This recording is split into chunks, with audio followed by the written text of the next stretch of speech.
is enough. Why, mean you for me? Why, mean you for we? It's true we could dance all night. Good night to the good people of St. Peter and to the north of this country. The hour may be a little late, but the message is just as critical to deliver. I have come from the good people in the Ivy, and I went there tonight to report on the completion of work started by a man well known to the people of St. Peter, a man by the name of Owen Seymour Arthur of blessed memory, a man who gave his life to the people of this country to improve the quality of our lives, and in his own words, to stop poor people from being poor. And in the Ivy, I was able to relate to an event that took place in 1999. Richard, when your brother, where you going now, star? Right there. When your brother and I was General Secretary and Campaign Manager, walked into Licorice Village and made commitments to the people of Licorice Village and the Bell, which regrettably, through all kinds of bureaucratic delays and all kinds of obstacles, did not materialize in his lifetime, did not happen under his stewardship, was ignored by the Democratic Labour Party in their 10 years, and which fell to me to be able to resurrect and implement. And what, pray tell, was that? Carl Boyce, you should know well. Because many a meeting at the Barbados Water Authority over the course of the last 2 years has addressed with laser-like focus the provision of water to the people of Bellevue, and Bailey's Alley in St. George. And I have had to reflect that it is a cruel twist of fate for people to live in the shadows of reservoirs and not be able to access water. But we know that here in St. Peter, just as we have addressed the problems for the people of the Bell and Bellevue, and indeed Bailey's Alley, to the point where 3.3 kilometers of the 4 kilometers of water mains have already been laid, and where the sewering will start in March and could be completed over a 12-month period, given to those residents in those areas, over 300 families, 2,000 Bajans, the opportunity for the first time in the history of the settlement of this country to have running water coming to their homes, just as we have done it there. Just as we brought water back to the people of St. Joseph, who in 2016, when I first toured in opposition, complained of the weight of suffering because of no access to water, just as we were able to deliver water to the people of St. Joseph and to the people of St. John, who no longer complain of the same problem. I have come to you in the north, to the people of St. Peter, both eastern St. Peter and parts of western St. Peter, to say too that we, like we have promised to the people in St. Lucie, will deal with the issue of the discoloration, or as we call it, the brown water. It is not easy, and it has taken time. And it has taken time to deal with, because the engineers at the Water Authority have advised that both the replacement of the water mains as well as the filtration systems need to be addressed.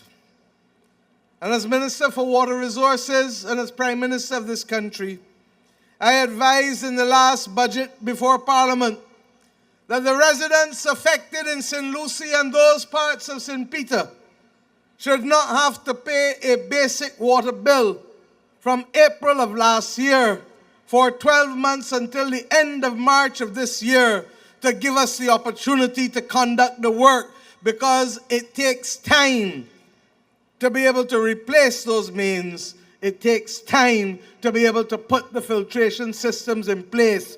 And as we all know, Rome was never built in a day. But I have equally come to St. Peter tonight, not just to talk about that, as essential as it is to all who suffer the indignity of the brown water, to talk also about another matter that has bedeviled this country and this community of six men's for almost, in fact, for over 50 years. My Member of Parliament for St. Peter, Colin Jordan, who has done an excellent job as Minister of Labour in this country and as a representative of the people of St. Peter, has been equally incessant in his pleas and his requests, month after month in the cabinet, for the Minister of Housing to complete work started by Owen Arthur as Prime Minister in this country in 1997 in the Parliament of Barbados, with the acquisition, the compulsory acquisition of part of Six Men's Plantation. And that part, which was compulsorily acquired, was the area where persons had traditionally lived in the tenantry, and as we call it, on the seashore. It is of great regret that the Democratic Labour Party occupied the reins of this country for over 10 years, because Mr. Frundell Stewart went into the overtime. And we all know why. But it is of great regret that they never used their time in office to help the people of St. Peter in this respect, and the people of Six Men's in this respect. I see a man on social media all the time walking about, eating food and talking. And I wonder why he never addresses who really is responsible for now making people who have lived their lives and never thought that they would see their names on a piece of title paper in this country, to give them ownership of land and to be able to go into a bank or a credit union and put it down like a man or a woman and say, I come to borrow money to fix my house. I come to borrow money to buy a car. I come to borrow money to buy a truck. I come to borrow money to be able to take care of my family. I hear he was here, but you must forgive him, because he is in urgent need of finding a party that is properly organized and that speaks sense from a platform.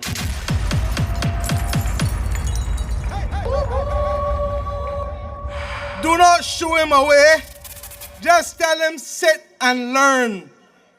And you may be able to employ those skills in another field one day, because politics is not your field, my brother, and not representation either. But I tell you that the ability to own that piece of land and tie back, connect the dots again. Colin may have forgotten tonight to tell you how much the people of Six Men's will get that land for. But you know I will not forget to tell you. Because as Prime Minister of Barbados, I am so proud that I lead a country.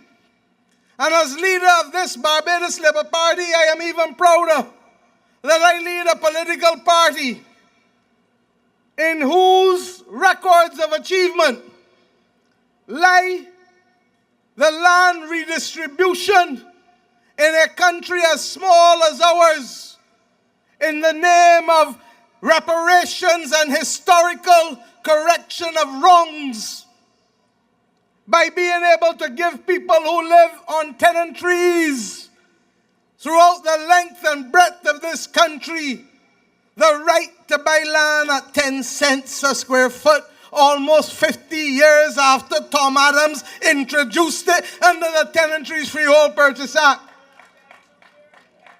Young people, do you understand that you could own a piece of land for less than the price of a pair of sneakers? They got sneakers in town and about the place that cost more than the $500 that it will cost you to own the land. 4,000, 5,000 square feet. And you can buy that. Which part of the world you can go and buy land for $250 US? Which part?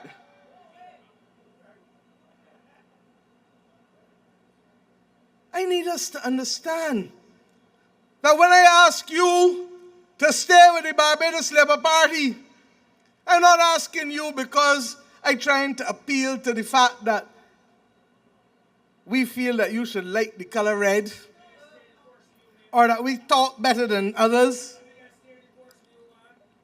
I am asking you to stay the course because we have delivered for the people of this country and for the people of St. Peter.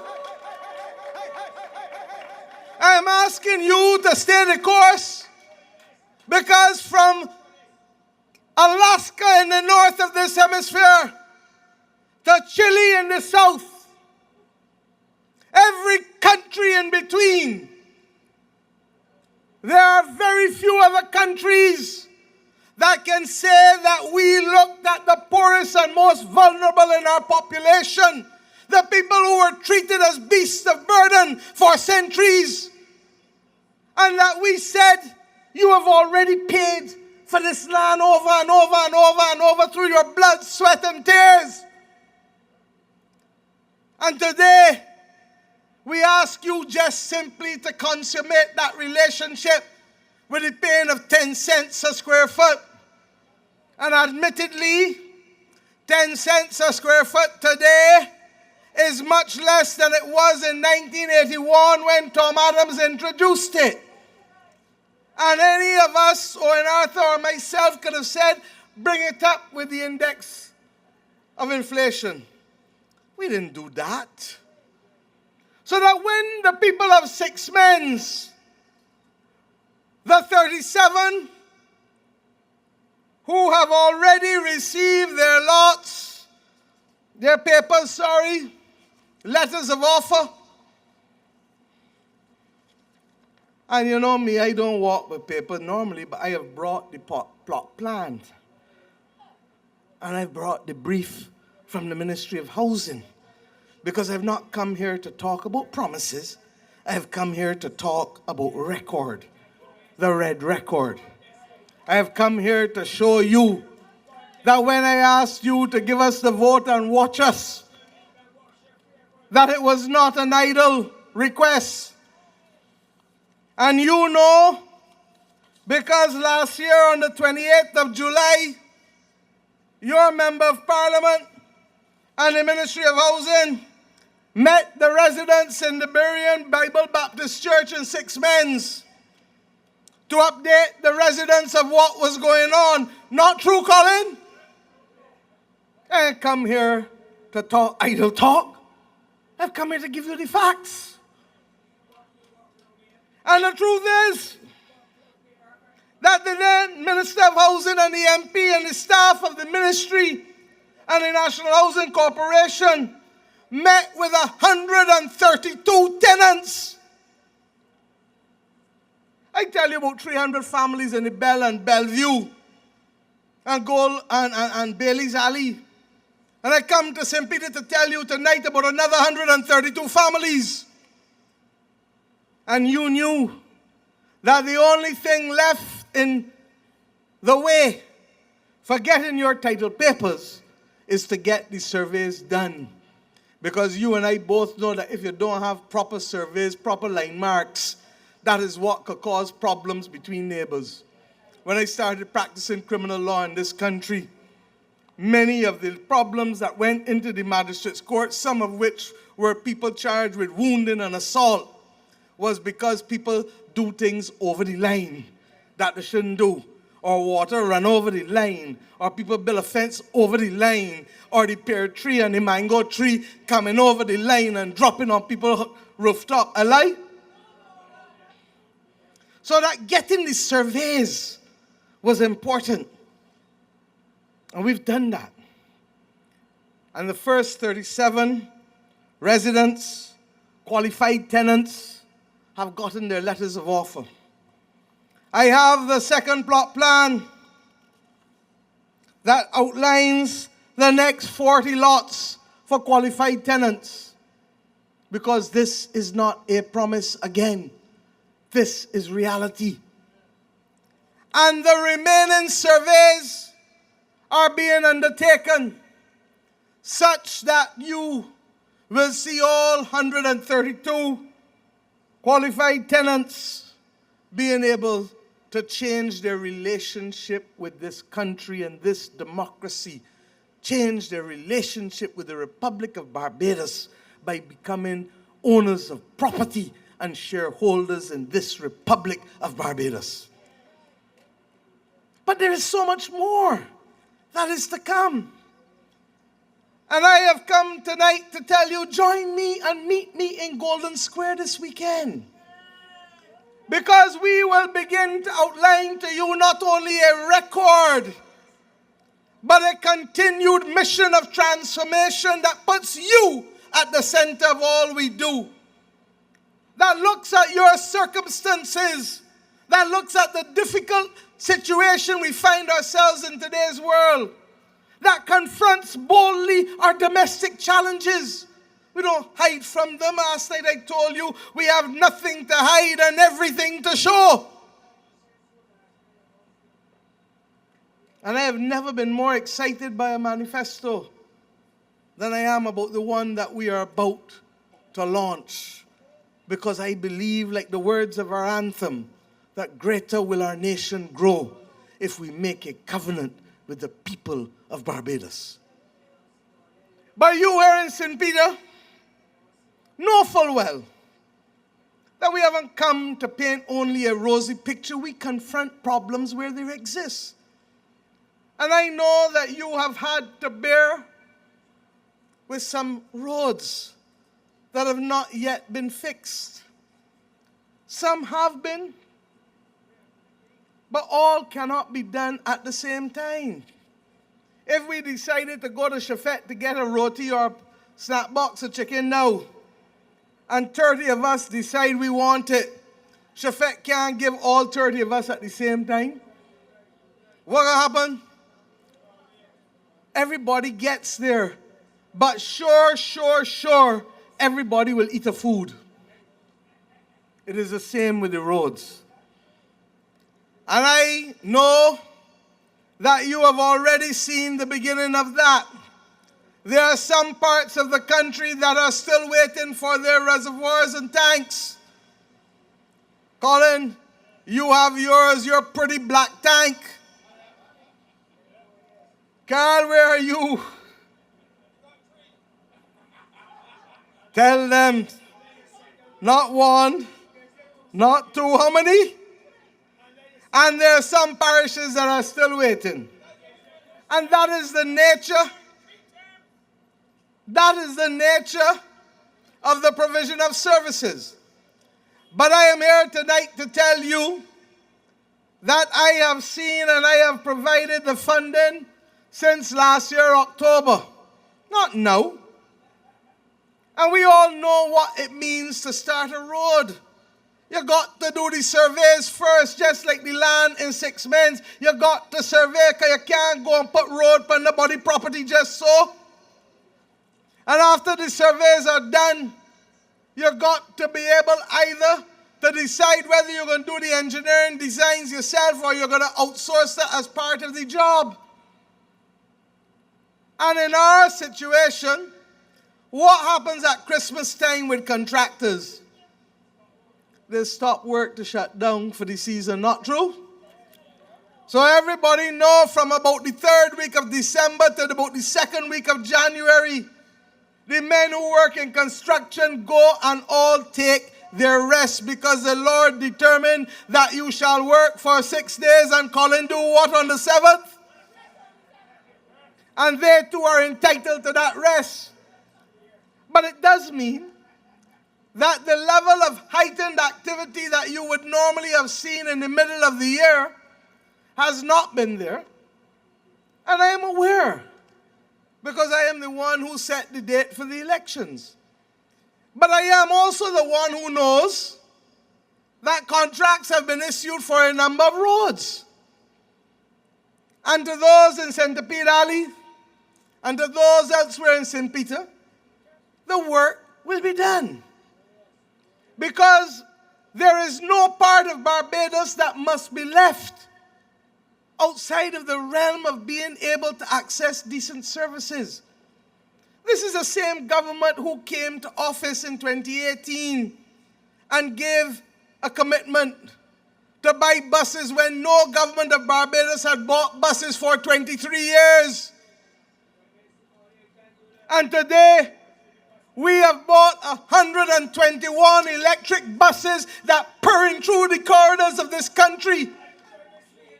Air conditioned. You hear that? I don't need to be the one telling you how sweet the drive. Air conditioned and Wi-Fi. We were the ones who saw public servants. Many of you live in St. Peter because Owen Arthur took care of his people. But you did not see a salary increase for the last 8 years of the Democratic Labour Party administration. But in 7 years, you have gotten 3 salary increases from this government. And I gave you a Minister of Labour when you gave me a Member of Parliament for St. Peter. And I will be bold to say that his record as Minister of Labour will be among the best in post-independence Barbados. When others were frightened to push and recommend minimum wages, Colin Jordan said, Prime Minister, I support the Barbados Workers Union in its call for us to have a minimum wage, not just for shop assistants, but for all workers in this country. And Colin did the heavy lifting with the creation of the Blue Ribbon Commission to allow us to take the decisions as a government. This is not fancy words. Let me start talking. $6.25 was what it was when we took over. Look back in the manifesto of 2018. And today, it is $10.71. As I was reminded, the 2% at January 1st carried it from $10.50 to $10.71. You understand that that is $4.46 per hour more than people were getting when we came to office. That is $178.40 more per week. And if I multiply that per month, that is $713.60 in the hands of people who work at the bottom of this society and who were not seen, who were not felt, and who were not heard in this country. And you're going to tell me that the Democratic Labour Party can seek to challenge the record of this Barbados Labour Party government in the last 7.5 years? I say no. And I say to you, we've only just begun. We've only just begun. There has been no other time in the history of modern Barbados, I am told, by those in the tourism sector, where more hotels are being built at any one time. It reflects confidence in the management of this economy. And in this parish of St. Peter, You have the evidence of it with the Pendry Hotel, already up in the air. And it will be completed and giving you good jobs in the tourism sector by the first half of next year. Not a promise, but a reality. You have at Haywards, the Marl, the trucks coming in, truckload by truckload by truckload, doing the earthworks on that 34 acres, the largest spot for tourism development. Getting ready to build what will be the Sandals Group, one of their biggest, if not their biggest hotel in the Caribbean, with a significant investment, almost $600 million US. Jobs upon jobs upon jobs. Opportunities for people in Speightstown when people start to walk about, craft to be bought, meals to be brought, tours to be had. You understand what I'm trying to tell you? That the numbers of people living in St. Lucie, St. Peter, and St. James will not be enough to staff both Pendry Hotel and beaches when it starts.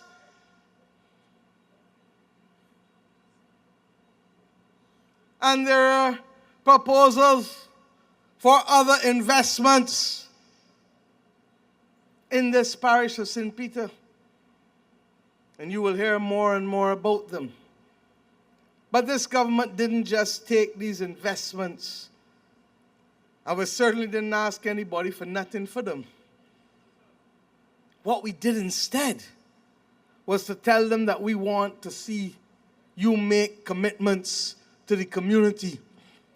Because under planning gains, when you are approving something in town planning, what we call now Planning and Development Department, we can ask you to commit to certain things to make the lives of people better beyond the investment that you are making in the hotel that you are doing. And in the case of the Pendry Hotel, the people of Six Mans will get a new fish market and vending facilities so that you too could be like Oystens and drawing the numbers of people down here, not just tourists but Bajans. Secure in making a living. Secure in knowing that you too can plan out your life on investments that you will make that will be safe. The people at beaches were told that you have to invest in constructing a slipway to the north of Port St. Charles so that the boats can be pulled out. And that you too at beaches must make sure that the public access to the beach between Haywards and Port St. Charles is maintained for the people of St. Peter and wider Barbados. And I say so because there are some Caribbean countries that do not provide a right of access to public beaches. All beaches in Barbados are public. But we went further because you should be able to go to a public bathroom without having to leave the beach and walk far. My friends, in addition to that, they are required to contribute to the Urban Transformation Fund a sum of $2 million to be able to help us transform the lives of people using and living in Speightstown. This is the difference between sound leadership that is not frightened for anybody and that knows the value of what we have, that is not trying to exploit investors, that is not trying to extort investors, but that is trying to get a fair deal for the people among whom the investments are being made and for whom the investment is being made. I am talking to you in this deliberate way because there are some who will want to evoke emotions and to forget that a country like ours cannot only be built on domestic investment, and that it requires a good partnership between domestic and external investment. And yet, when they try to tell you and to mama-guy you about what Owen Arthur was doing, they went in and tried to do the same thing, but only significantly weaker and worse than he was doing.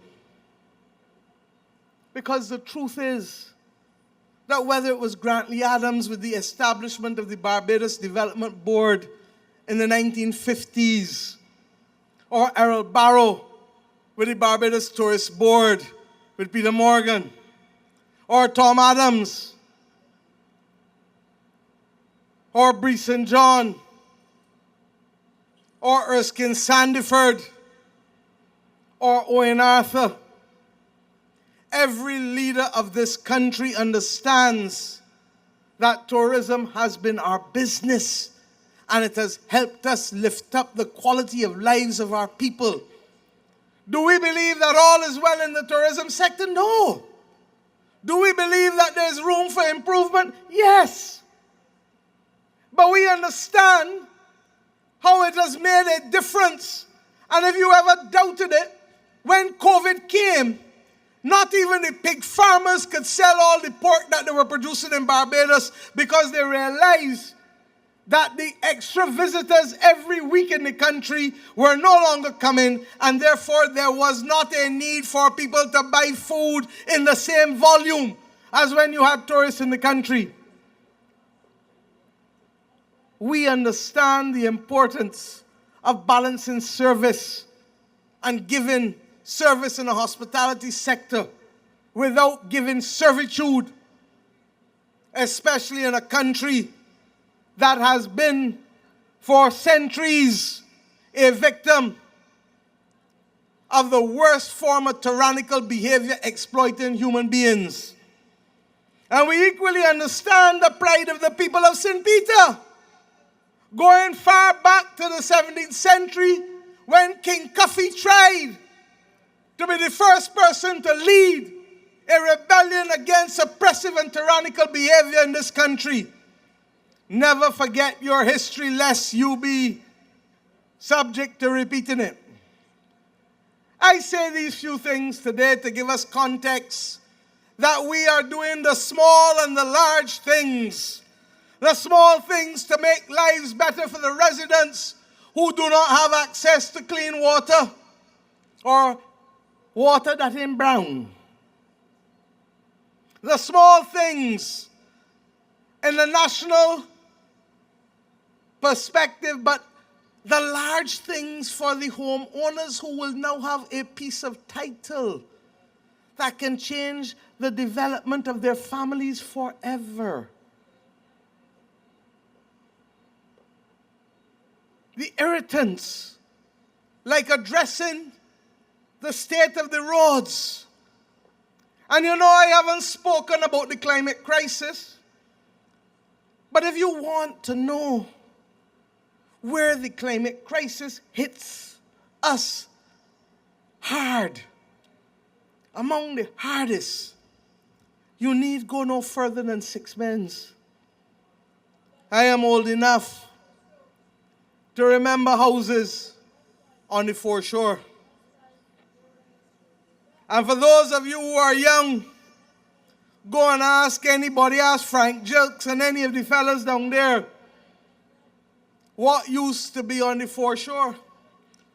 The men would tell you, as they have told many people that I have carried from overseas to see it firsthand, that not only were there houses on the beach side, but they used to play cricket between the houses and where the sea broke.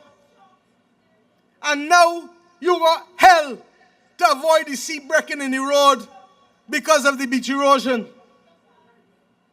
And what we don't appreciate always sometimes is that that erosion will lead to salt water going into the aquifers. And if salt water goes into the aquifers here on this west coast, It means less drinking water for the people of the north. We understand that the largest investments in this country will have to be in our water infrastructure. Because in a climate crisis, extreme weather events like droughts and heavy, intense rain like the convection rain we have seen in the last 3-4 years. I remember the first heavy shower that we had to deal with in the north as a government. And Peter Phillips called me down there in St. Lucie. And they showed me areas in St. Lucie that had never, according to the residents of St. Lucie, been flooded in decades in people's lifetime. So when they talk to you about me traveling, who stays home and says nothing about the fate of the people and the fate of the country unless you name Frundle Stewart?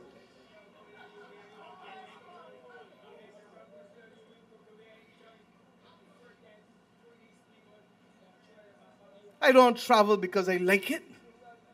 In fact, the others would tell you that they don't like to travel with me because they leave at the last possible minute and come back at the earliest possible time.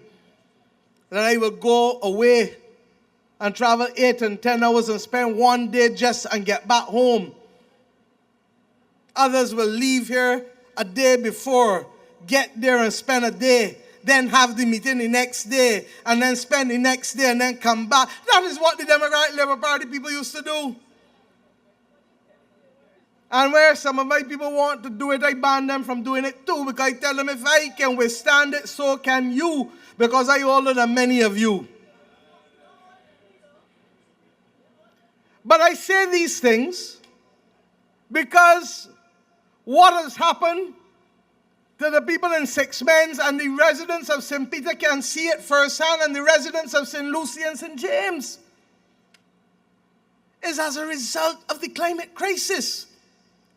And when we go overseas, it is not just to talk about it, but there are entities like the Green Climate Fund that have been capitalized with money that we can go to and put projects to and get not loans. Because I like to talk about debt, but I dealt with that last night. Because 18 will always be more than 15, and our debt today is 15 billion, not 18 billion, as it was when we took over. But they give grant money. And this country has gotten grant funding to be able to help us fight the droughts and to protect the climate crisis, protect against the climate crisis. And that is why we are so adamant that we must create a Barbados Oceans and Coastal Authority. Not a coastal zone management unit. Tom did that, and we are grateful for Tom Adams for doing it. But we are past that stage now. In the same way that the Ministry of Public Works must manage the 2,500 kilometers of road infrastructure in this country, we have determined that you cannot just fix a beach there and go another kilometer or two, and then another beach, and then another 2 or 3 kilometers, and then another beach. That we have to tackle the problem of beach erosion and protection of our aquifers as a holistic project. And from St. Lucie to the Bridgetown Port, there must be a comprehensive program over the next 3 years that lets us address the protection of our beaches, the nourishment of our beaches, and the protection of our aquifers. And while everyone has forgotten the East Coast, you don't in St. Peter, because you got piece of the East Coast too. We cannot forget it. And we run the risk that the wave action combined with the sargassum, which never existed 15 years ago, will undermine the integrity of our coast. And if we don't do something about it, when we finish the West Coast, because resources, like with the roads, is an issue. You can't just do everything all at once. And with the roads even more so, because you still got to get to town or get to wherever you're going. So you can't shut down and fix every road at the same time. Let's be real. But when we finish the West Coast, we cannot pause. We have to go and fix the East Coast, which all of us agree, as much as we love the West Coast and as much as it pays the bills of our nation, what they call the Platinum Coast, the East Coast has the heart of Bajans. Alright? That's where we go and picnic. That's where we go and relax. That's where we go and nourish our soul. Can you imagine the East Coast main road being undermined and you can't travel along Barclays Park and go all the way down past Cattle Wash to Bathsheba? And this is not a fair tactic. There are pieces of land in Glen Burnie and St. John that have already fallen into the ocean because of beach erosion. And if you want to know half the problems that we have with the roads in the Scotland district, it is because of the underwater streams and the erosion also working together. So my friends, we have so much work to continue to do. The Red Record will show you so much that we have done. We have not been a perfect government. And calling you as an elder of the church, no better than most, that perfection belongs to the divine and not men and women. But we have been a good government, and we have done good by the people of this country. And I know that you, the residents of St. Peter, have benefited in your pockets. I know that there were people who, when we came to office, earning $1,500 or less, didn't pay no income tax. That is true. Owen took care of that. But you used to receive a reverse tax credit that was cut in half. And when we came to office in May of 2018, you were getting $650 as the reverse tax credit. And this government, in the first few months, increased it to $1,300. And we went further and we said, not just only for the people earning $1,500 a month, but let the people earning $2,080 a month get it too. So thousands more were able to receive. And everybody got $1,300, and I only tell you, meet me in Golden Square this weekend. Meet me in Golden Square this weekend, for there shall be news and good news.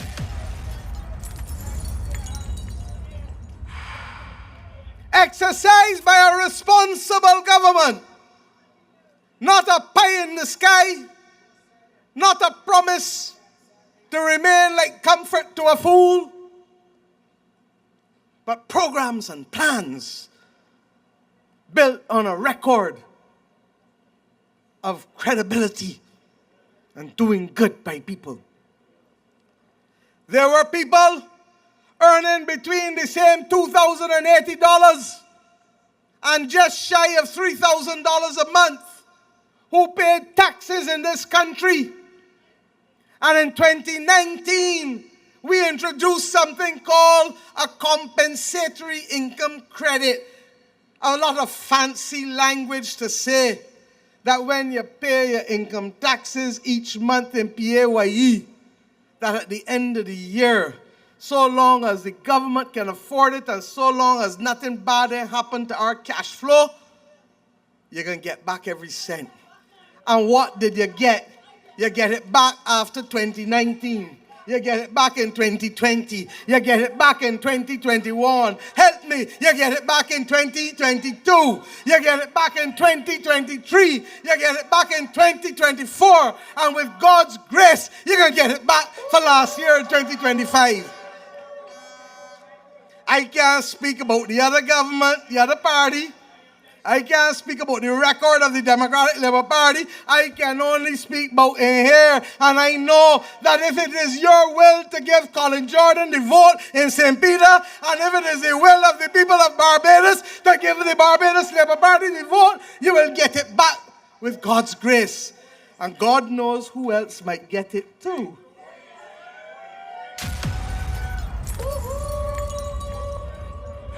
Meet me in Golden Square this weekend. My friends, I have come as your humble servant to ask you, the good people of St. Peter, the place of my father's ancestral home.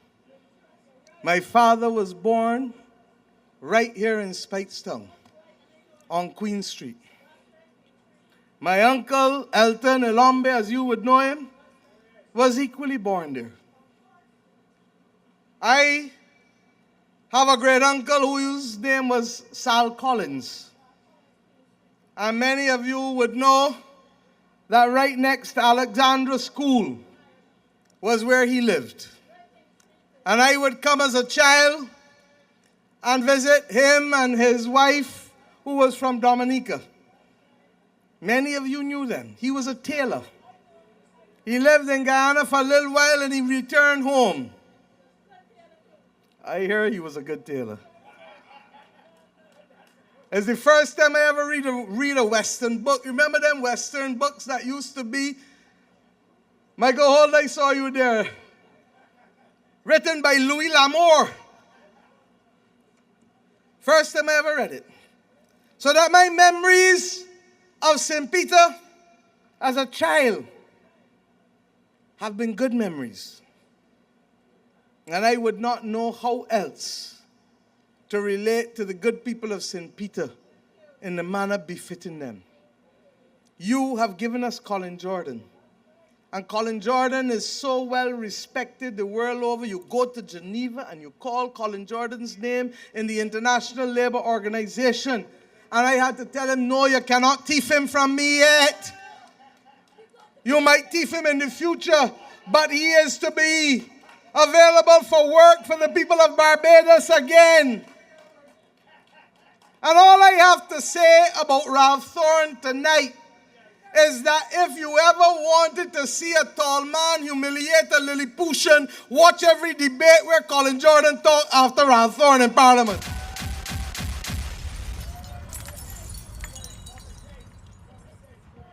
And he don't use a bad word. He don't treat people in a condescending and pejorative way. And when he has had cause to instruct him for his wrong ways, it has been done with grace and elegance that is befitting the man who we know to be Colin Jordan. I admire him. And I tell you this, there are those who will want to make mock sport of the fact that Colin is a devout seven-day Adventist. And that come Friday evening, 6 o'clock, he does what all devout seven-day Adventists do. And that he remains within his faith until 6 o'clock Saturday evening. I have been leader of this political party, and every year that I have been leader in opposition and government, the Barbados Labour Party holds its annual conferences on a Saturday. And its awards ceremony on a Friday. And not even for that has Colin broken his faith. In a world where people come and go, and as I have said about Ralph Thorne, easy come, easy go. You don't even know when he's going, in fact. because he left everywhere without telling people again, whether it is politics in St. Michael North, St. Michael Northeast, Christchurch South, whether it is law with the people that he represents. You can imagine representing a big premier in a criminal case that going on for years, and you don't even tell the man that you left in the case, and the judges who got to tell you that you don't got a lawyer no more. That is who you want to be Prime Minister of Barbados. Imagine what could happen to you.